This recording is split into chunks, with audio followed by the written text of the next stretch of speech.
So here we have Toni Brogan, who's based in the Catskills in New York, and we're looking at her amazing weavings and other pieces, including jewelry. And I was wondering if you could just tell us a little bit about how you started weaving, how that came about. Okay, it kind of came about with my obsession with women artists in the 60s and 70s that I found on eBay by just researching giant wall hangings. And I came across this whole group of women, and they were making like monumental size weavings, and I was like, I really want to do that. What is that technique? And a friend of mine who's an art teacher said, oh, I think it's woven. So I made a cardboard loom, then I made a bigger loom, then I made a bigger loom, and then I made a really big loom, and I just started getting bigger and bigger and bigger. And what kind of materials do you end up using? Are they new fibers, or you only work with recycled?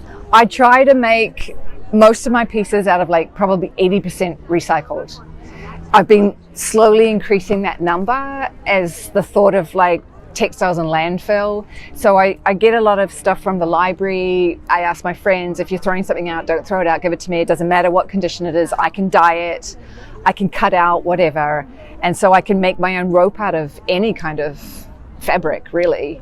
And so the materials to me are really, really important because I feel like they showcase what they can do. Like I'm going to use them to their best ability. There's wool and stuff, so that's not recycled because I do a lot of felting, and I try to mix as many techniques from the craft world, like knitting, crochet, basket making techniques, sail techniques like knotting, and put it all together in this one abstract textural amalgamation. So you're not really a Kiwi, you're more of a magpie because you're just picking up beep, all beep, these beep. pieces. Yeah. Whatever works. If it's on the floor, it goes in. You know, it's just as much stuff coming out and coming in as possible. And what about the dyeing techniques? You use natural dyes? I really only do indigo myself. I'm not a master dyer or anything like that, but I have a little vat and I'll do the blue, and I really only work in monochromatic palettes. So it's either going to be all black, all blue, all natural, all white. So I dye a color if I'm asked for it, if it's requested. And so tell us a bit about the jewelry pieces, like how are these then composed? Because I saw you weaving here at XTANT the other day. Yeah. Are you making them on site? I made the brass ones on site because I brought the armatures with me, and so these are like a type. I just thought it'd be fun if you didn't want to buy a really big piece, you could have a little tiny, little mini woven piece.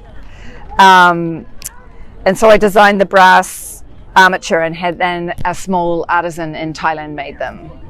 And then the silk necklaces came about because I was again trawling Instagram, and I came across this woman in Canada who she dyes this, and it's all recycled, handmade, hand dyed sari silk. So I got these huge swatches of silk, and I was like, well, what can I do with that? And I just came up with binding it around cotton and then wrapping more silk around it, and then just making like, you can wear it however you want. You can wear it around your wrist, around your neck multiple times, and it just something smaller that you can take and you wear. Either work very, very big or very, very small. There's no in between, Philip. There's absolutely no in between. It's either this or this. Okay, so here we are with Laurence Leblanc, who's working with amazing prints. So maybe Laurence, you can tell us a little bit about where these amazing colors and prints come from and how you work with your different fabrics. With pleasure. The workshop is based in Ivory Coast, and most of the fabric I source them there. And about the wax technique, it's a story about cultural meeting, because originally it's come from Indonesia, and it's the Dutch people bring this Indonesian fabric in the West Africa, and it was really appreciated by people there, and they start to just like design some print with the African influence. Then at the beginning, the wax print was really like mixed influence from the Indonesian print and tribal symbols. And like when you see the African print from the 40s and the 50s and the 60s, you see the evolution. That's why it was just like connected with the African culture, and after like 10 or 20 years it started to be really like more with the African symbol. I will say also there is different family in the wax prints, as we call the pagne. There is some that are really anecdotic, that with message, because I think in West Africa the way people wear clothes is about celebrating moments. For Easter, they will wear a fabric with a egg, or with just to announce that it's Easter. And for Christmas, same. Each event is really announced on the clothes. And sometimes the fabrics also have names and titles, right? Exact. So it's a whole narrative story around print. So your studio is in Abidjan, and what kind of team do you have that you're working with there? Do you have a whole production unit, and you're based in Paris? How do you communicate, or you're traveling there? Yeah, the studio is based in a small town near Abidjan called Bassam, and it's a small team with 6 people. And when I was starting, we was much more, but I decided to go smaller, to have a better connection with my team, and also because that's permits to work in a closest way in terms of we really co-create things together, because it's a long story between us. It's more than 15 years that we're working together. And you mainly focus on menswear, or do you also do women's wear? You seem to have a love also for menswear for some reason, I see.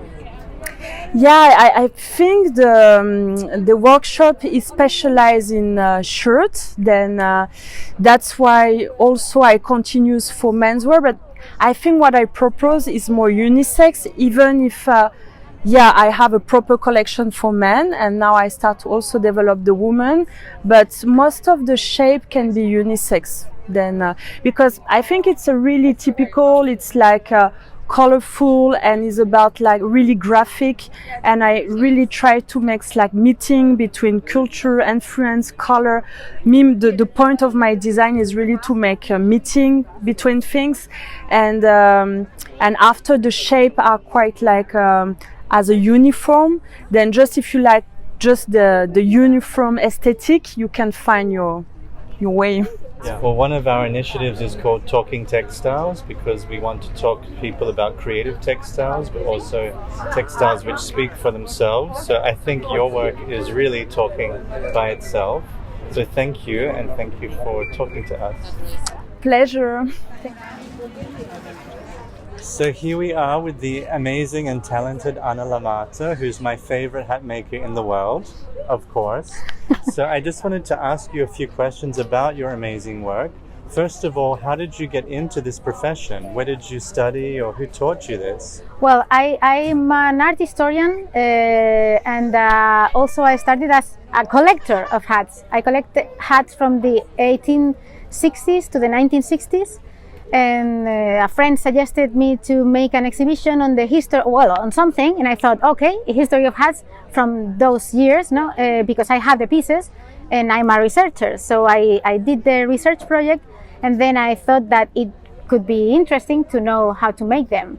I like making things, so I searched a little bit, and after going to London and doing some courses there, I found my master. She was the milliner to the Queen Mother of England, the mother of the Queen, and other members of the family. So I learned with her classic hat making. Everything I make is handmade, hand sewn. I only use natural fibers, the best materials you can find. In the case of, I work by materials, not by season or gender. Some of them are specifically for women, maybe, although I have very good clients wearing turbans as Of course, yours. I have one of your turbans. Yeah, but yeah, I work by materials. So felt, beaver felt, which is the best felt you can find. Straw, which is the most complicated material in terms of the few weavers that like high-end weavers that are nowadays working. No, that's a disaster. It's real luxury. It's really sad because most of the straw that I use is not woven anymore. It's extinct. Nobody weaves with Florentine wheat straw like this. Or Baku. This is also Florentine wheat straw, where you can actually see where the grains were, which is amazing, beautiful, exquisite, and it's extinct. raw fiber. Yeah, most of the hats you find everywhere are industrially made, are made like gofres, like waffles. So they only have small, medium, large, the same shape. I have the fortune of work with the master hat block maker, which has a training as a wood worker and also as a sculptor, because this, for example, it looks like a spheric, like nothing interesting, but when you see the block, now many people have tried it on. But I can try it. It has, yeah, please. It has a slight. It's not. It has the line, the inclination, the diagonal is different here than here. Here is rounder. Here is deeper, no, or steep, no, and it's very subtle. But the way it's carved, it's very precise and very well made. I know that recently you discovered, or you experimented with natural dyes. Yeah, super exciting. I have been wanting to learn like botanical dyes for a long time, and I never had the time. So the pandemic and the lockdown gave me this chance. This is logwood, for example. This is mother root and sandalwood. And the linings are rhubarb from the Himalayas. This is rhubarb as well. Or the silk flowers I make, they are also botanical dyed flowers, and with sandal, cochineal, rhubarb for the yellow shades. It's an exciting and like never-ending field of research, no, of play. You're working mainly by yourself, even though you're collaborating with people that supply the fiber, or of course all your retailers. For you, would you consider that this is successful because you're thriving even though it's small scale? Yeah. Are you happy to stay small? You never want to have a bigger studio? Yeah, I think success has nothing to do with size, as far as I'm concerned. Well, like one of the curators of XTANT says, Kavita always says, it's not expensive, it has value. Exactly. And yeah. I think that's really evident in your work. So thank you. you. Thank you.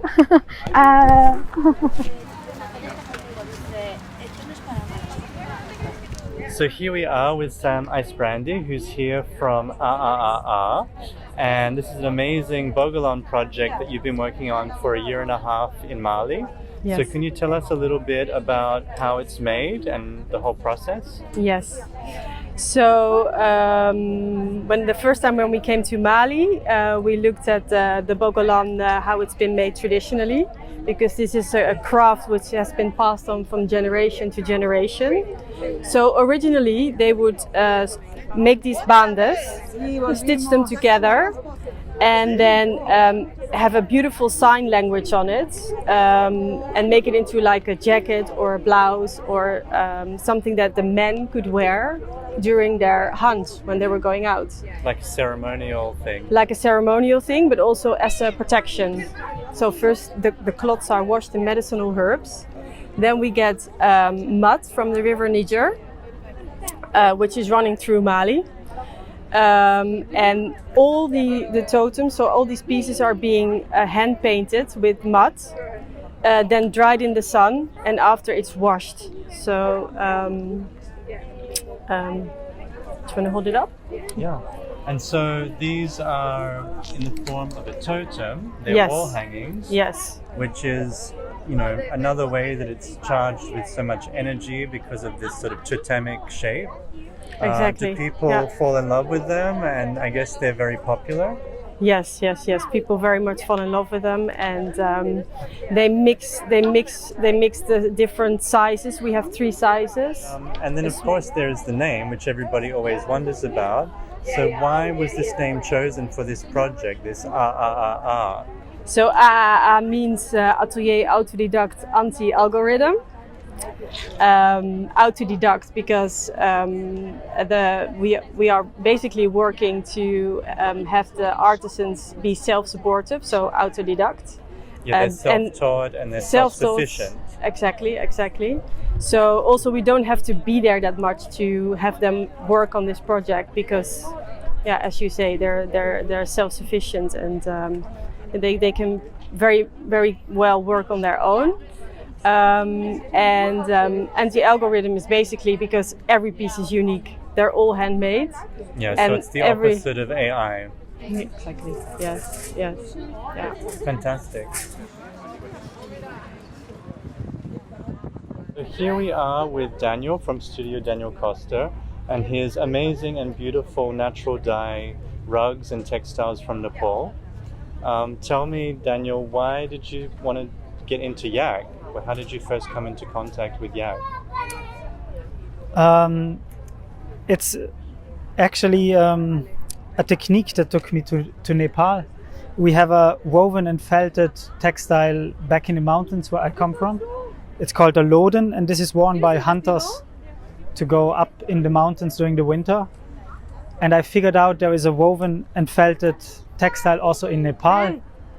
But I thought then, as the mountains are much higher and the climate is much harsher, so the textile must be much more expressive and more archaic in its expression. And when I arrived in Nepal, I felt the solidity of the materials and the lasting character of the techniques and the materials.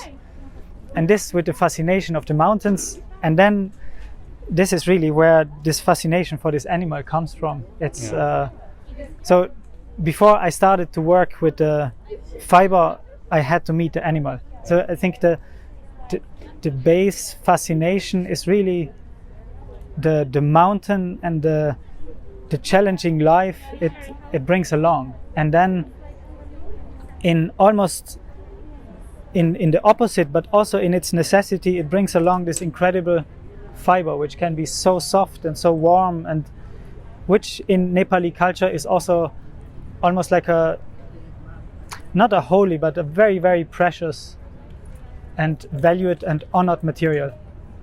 And then you've been working for many, many years to develop this collection, traveling to Nepal several times, doing many tests, experimenting. What kind of artisans are you working with there, and are they working on vertical looms? It's quite a complex system of different people that I'm working with, also because I work with different fibers. And every fiber belongs to a different landscape, so it's different cultures, different know-how. But the problem, there is know-how around, but the problem is really that people had been trimmed, or people had been trimmed to focus on quantity. So they would be paid by the amount of yarn they could spin and not by the quality. So the more fine and sophisticated the fiber becomes, or the more thin I want to spin the yarn for different reasons, the harder it becomes to realize this. That makes it a really big and very beautiful, intense human research because it's not my culture, it's not my language. But when I visit a workshop, I cannot rely on what I see and I cannot rely on what I hear. But there is something else that I have to rely on, and which is a matter of feeling, right? And that is then quite decisive on how we collaborate and how in that way I found people who are who have changed their mindset from quantity to quality, and with whom I can then just spend a lot of time in the workshops to get exactly this vibration right, or to work several days just on a stitch. And yeah, this is actually what I really like, but that's the challenge. Yeah. Well, there's so many layers to this, from the mountain to the people to the spiritual dimension as well. Of course, coming from the top of the world and this very sacred ground.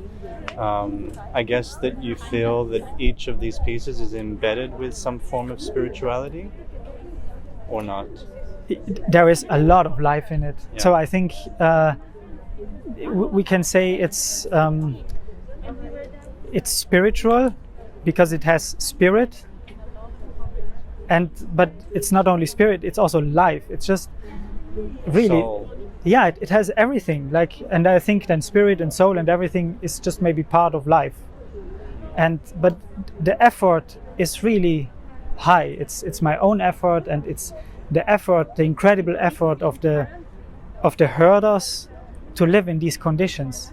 And this is very sad and touching and disturbing and beautiful to witness, but very often the herders would say, I'm no one, I don't know anything.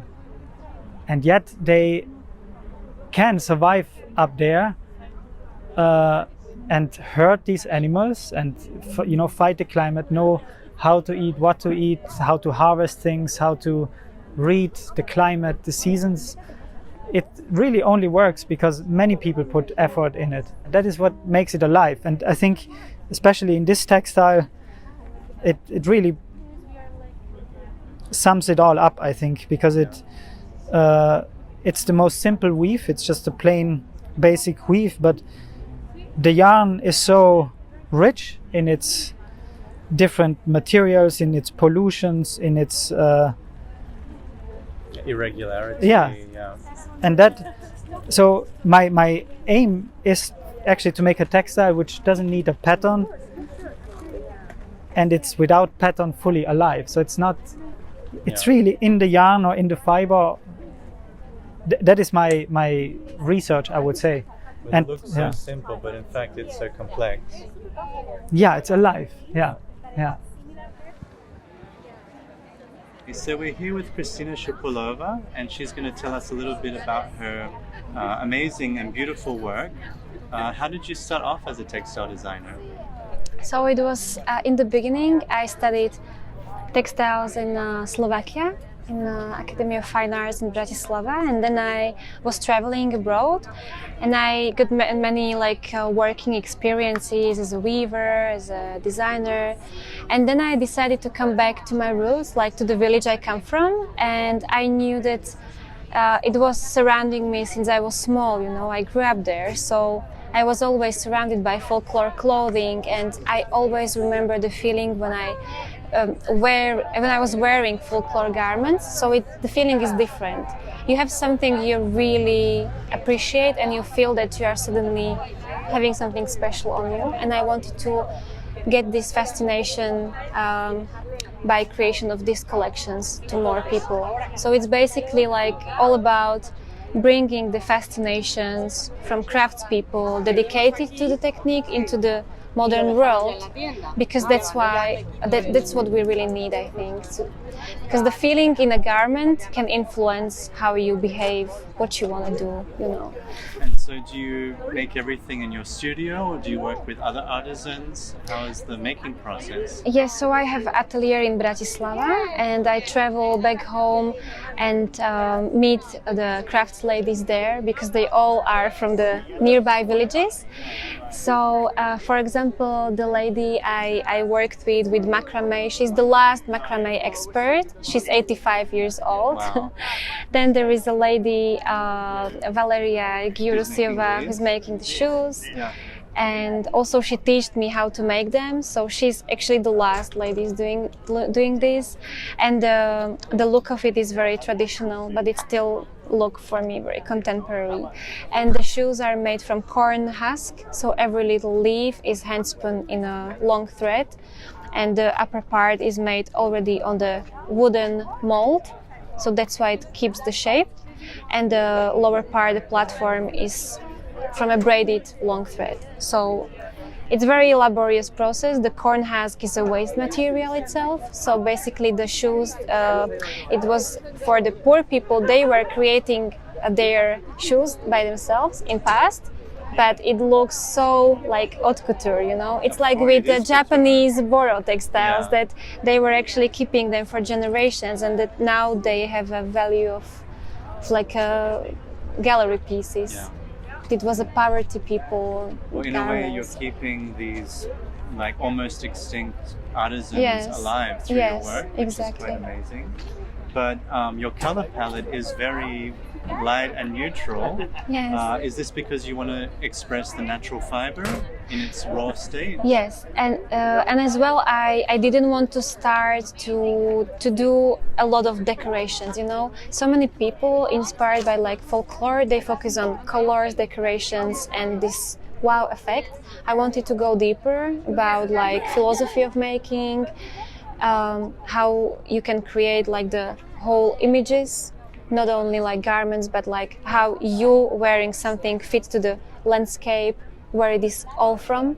Yeah. So it's more like going deeper in the it's almost production. like a spiritual connection with the landscape. Yes, So, yes, exactly. I totally understand, and I'm totally in love with it, so I'm going to stop the camera and go shopping.